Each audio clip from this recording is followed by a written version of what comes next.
Very good evening. Welcome to the quick run of the third T20 International here between Bangladesh and Australia.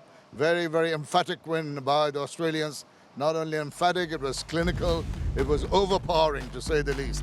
109 for 8 is all that Bangladesh could muster. There was a bit of a fight back from the skipper, Dhaka, who scored 61 of 51 balls, remained not out. Little bit of support from Rishad, but all to no avail because Australia went romping along right from the word go and finished it in 11 overs, 112 for 3. Mitch Marsh, the other captain, leading the way with 60, English 17, and Connolly chipped in with 15. Australia winning by 7 wickets, win the 3-match T20 series 3-0.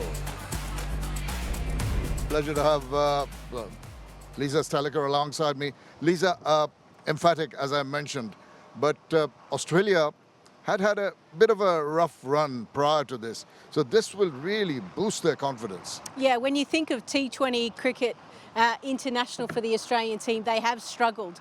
They lost to Pakistan 3-0. I think they lost to India. It was an early exit out of the T20 World Cup. And whilst the T20 World Cup is still another 2 years away, it's important that they keep rebuilding. That's why it was important that firstly they blooded a few new players, which they did, Joel Davies and Nikhil Chowdhury, and that they also get back to the winning ways. So I think actually the win and the victory in the last ODI kind of enabled them and gave them some confidence coming into the first T20. And once they won the first one, they were able to hold their nerve against a very strong Bangladesh batting order that nearly chased it down. And then the third game, it was almost like, well, we've lost a bit of steam. Yeah, well, Bangladesh really needed to do better. It was only the captain, Tawhid Hridoy, who put up his hand. I mean, it was played on the same wicket a couple of days back when almost 400 runs were scored. And it's only Tawhid who hit the 3 4s and 3 6s who looked comfortable. Yeah, I mean, he had to work hard, obviously wickets falling around him early, but he realised that he was the lone hand and he needed to score as many runs as he possibly could. I thought at the back end he really understood the conditions and was able to find those boundaries easily and at least get Bangladesh up into triple figures. It was never going to be enough, but this is good signs for Hridoy as well. I think a victory... an innings like that is going to give him a lot of confidence moving forward in this shortest format. Bangladesh unfortunately started off on the wrong foot. Very unfortunate the manner in which Tanzit got out. He was backing up but didn't recover his, behind the crease when he needed to do. There it is. Yeah, sometimes you just don't expect that. The ball will kind of come back, and then from there it was just a flurry of wickets. Players trying to go over the inner circle. Timing was wrong. I think it was some variable bounce as well on the pitch, so they weren't able to adjust that. You never want to go square early on in your innings, and that's what caused them a few giving the Australians a few early opportunities, and their fielding, the Australians' fielding, was exceptional today. They took every half chance that came their way. Absolutely, they can be very proud of that. And pressure forced the batters to go and try shots over the top, which did not work out, and it was a regular procession to and from the pavilion, much to the delight of the Australians. And you could feel that they savoured this win, even after they won the celebrations they had in the outfield with the motorcycles and everything. Yeah. Well, it was a delight to watch.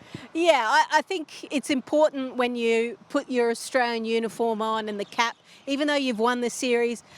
We've spoken about how they've struggled in this format to kind of win and be consistent. So no doubt the coaching staff and Mitch Marsh as a skipper say, we don't get very many opportunities to play for our country in the shortest format. We do have to take our chances. They enjoyed it. Obviously they bowled well, and yeah, I enjoyed the motorcycles. I thought it was great. They were waving to the fans that were still around, and it just shows you they came here with the right spirit and they got the result. And when there's hardly any scoreboard pressure, it gives you the freedom to play well, and it was Mitch Marsh leading from the front, 60 of hardly any 28 balls. So, and he was a delight to watch. He didn't hang back, did he? No, he didn't. And to be fair, I thought this was probably Bangladesh's worst bowling performance. They literally put the ball into the slot for Mitch Marsh. And if it wasn't a step hit length, he was able to adjust using his feet, and then he was able to play the spinners really well. I mean, this is a guy who's got brute strength, and you can see how dominant he was down the ground. When Mitch Marsh is in form, he's thinking side screen, side screen. That's where I want to go.